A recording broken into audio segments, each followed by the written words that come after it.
Hello everybody, my name's Charlie Malone and today's the winter solstice, and I wanted to celebrate the winter solstice with you today by singing some songs, lighting a fire, and reading a special story. So the winter solstice is the shortest day of the year, longest night. That means that the sun is not in the sky for very long, and mostly it's the darkness of the night. And we celebrate on this day the beginning of winter. We celebrate the sun. We celebrate the light and the warmth of the sun. We celebrate our communities, our families, our connections with each other, the animals, the plants, the trees, the Mother Earth. And we also reckon with the darkness. We celebrate the darkness as part of the light. And we also think about some of the sad things and the hard things that we've been going through. So why don't we start out with a fire. And this is a song that my friend Sasha taught me, and it's called Fire, Fire, Burning Brightly. Let's get the fire started. Fire, fire, burning brightly. Fire, fire, share your light. Fire, fire, burning hot. Fire, fire, please don't stop. The fire in the sun feeds the fire in the trees, feeds the fire that we light tonight. Boom, boom. Fire in the sun feeds the fire in the trees, feeds the fire that we light tonight. Fire, fire, burning brightly. Fire, fire, share your light. Fire, fire, burning hot. Fire, fire, please don't stop. The fire in the sun feeds the fire in the trees, feeds the fire that we light tonight. Boom, boom. The fire in the sun feeds the fire in the trees, feeds the fire that we light tonight. Fire, fire, burning brightly. Fire, fire, share your light. Fire, fire, burning hot. Fire, fire, please don't stop. The fire in the sun feeds the fire in the trees, feeds the fire that we light tonight. Boom, boom. Fire in the sun feeds the fire in the trees, feeds the fire that we light tonight. Okay. Let me see if I can get the camera set so I can sit down and get comfortable. And here we go. So, this is a story called Hope that's not too off. I think it'll work. It's called the Solstice Badger. And I especially want to say hi to my grandchildren, Jackson and Casey, and my children, Eddie and Sylvia. So this is a story for them, but for everybody else too. Back in the very beginning, I'll put my glasses on. Whew.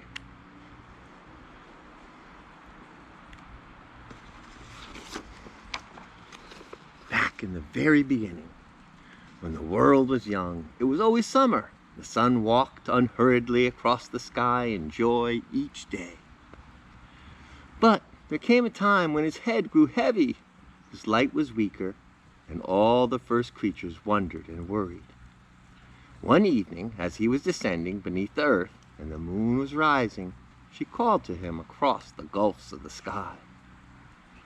"My brother, you seem so sad. What's wrong?" Whew. Fire just bumped up. Very good. Well, the sun said,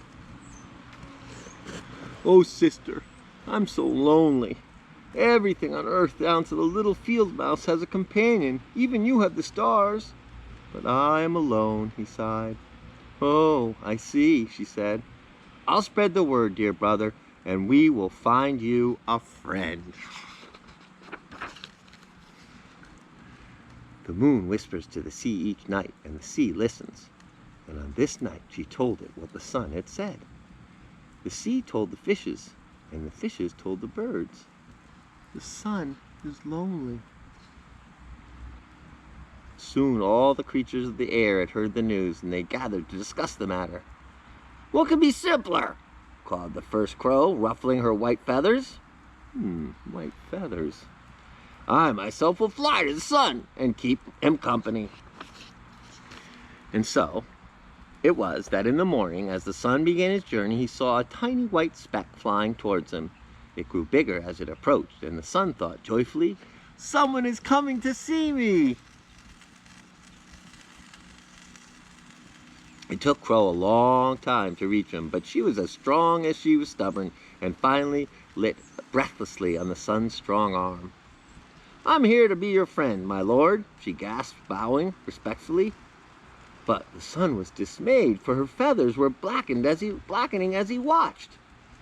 I thank you for your courage and compassion, little grandmother, but I fear that if you stay with me any longer, you will be burnt to a crisp.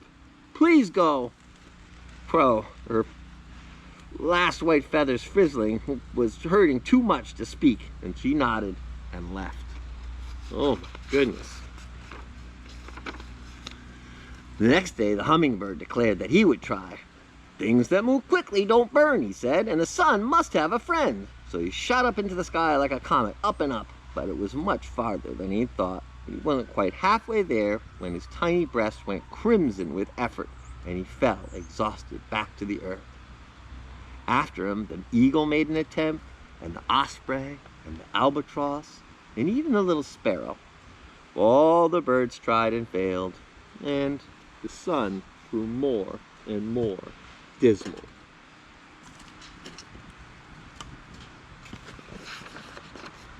Now, far down under the surface of the earth, there's a river that flows from west to east, carrying anyone bold enough to jump in.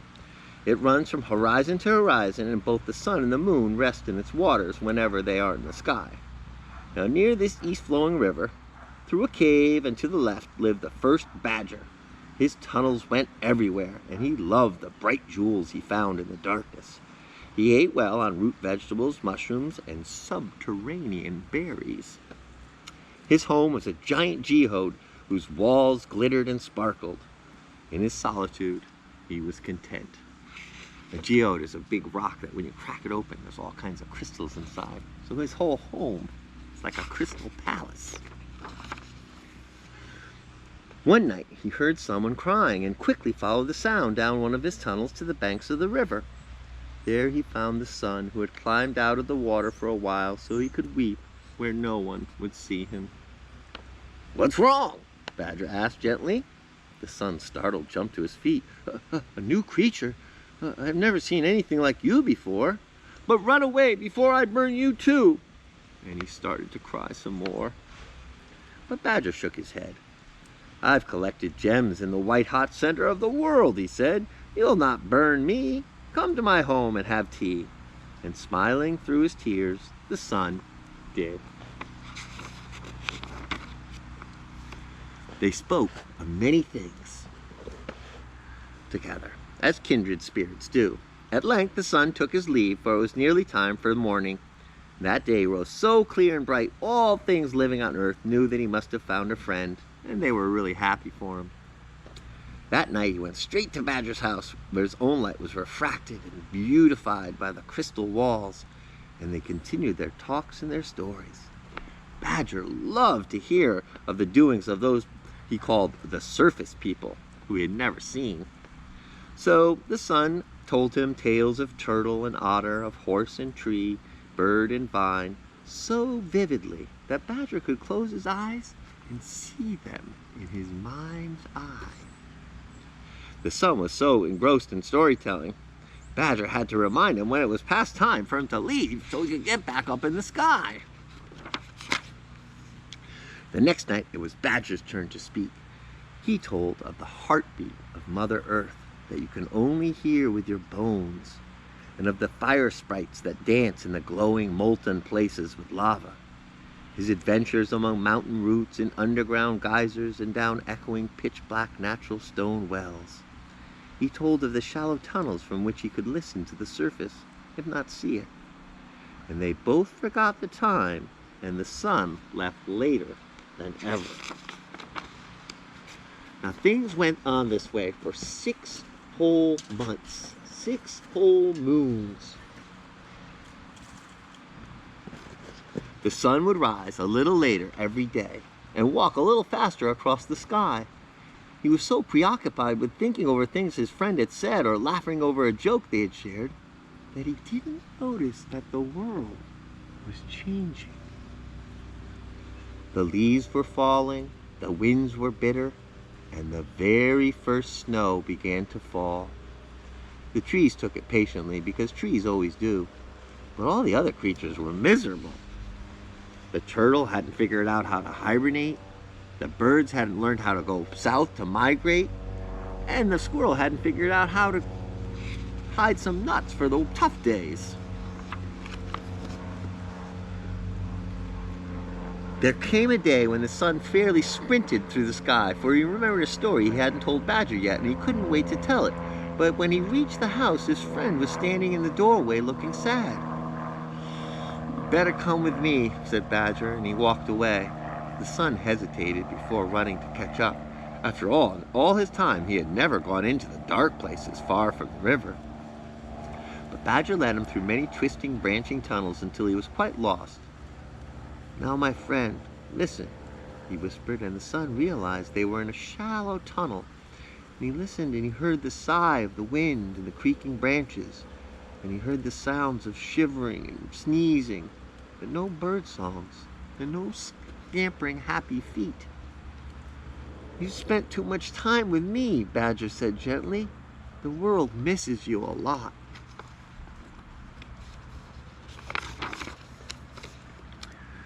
The sun was filled with remorse over his thoughtlessness. Remorse, like, feels bad about what he did. Didn't do it on purpose, but he hadn't been lighting up the day and keeping it warm. He would have rushed to the sky and stayed there for weeks, but again, his prudent friend stopped him. "Hasty repairs make weak houses," he said. "We have to act wisely now. We should consult the wisest of all things. You know the world, and I do not. Who should we ask for guidance?" The sun thought about it deeply for a moment. His brow furrowed. Then he said, "The trees are the oldest things, and Pine is the eldest of the trees. I think she'll know what I must do. But she might be angry with me because I forgot my job."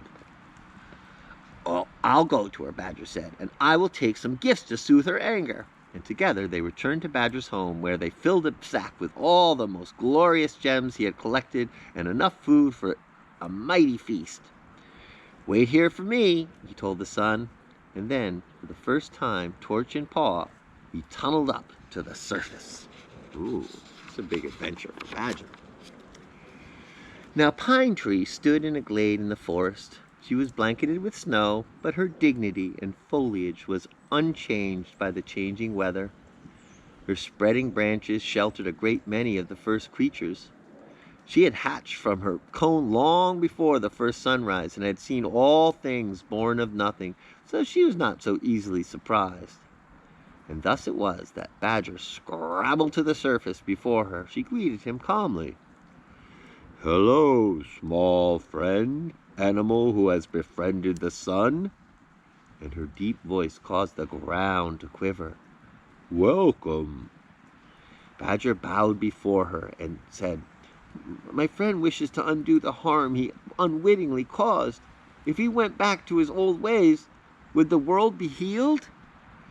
"If he brought the warm back tomorrow," Pine said, "the world would drown in snow melt, and there would be chaos."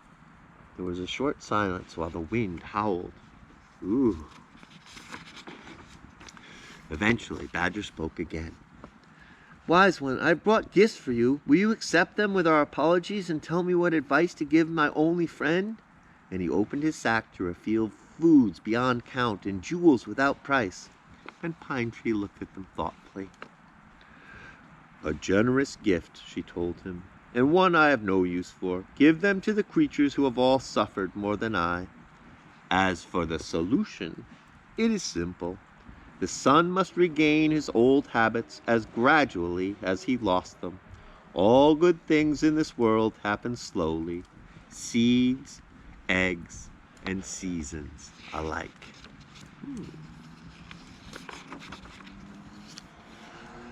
Badger bowed deeply in thanks and turned to go. You will miss him. Her voice, deep as a drumbeat, didn't allow Badger to lie, and he nodded and tears filled his eyes. You need not. The voice of the pine became so resonant it seemed to come from everywhere at once. My roots are on Great Mother's pulse, and she speaks now through me. When 7 cycles of the sun have passed, the days will be as long as ever. But then your visits together can grow again, and after 13 moons, the cycle will begin again. For the sun must have a companion, and the badger must be rewarded for his selflessness. And the mother has decided to welcome the dark times and call them winter.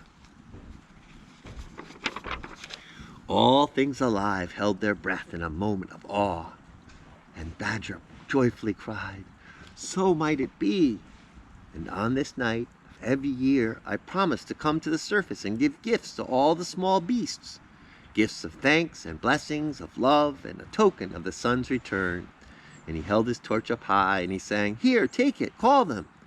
And Pine Tree bent forward and grasped the light, and when she straightened, it could be seen held firmly in her topmost twigs.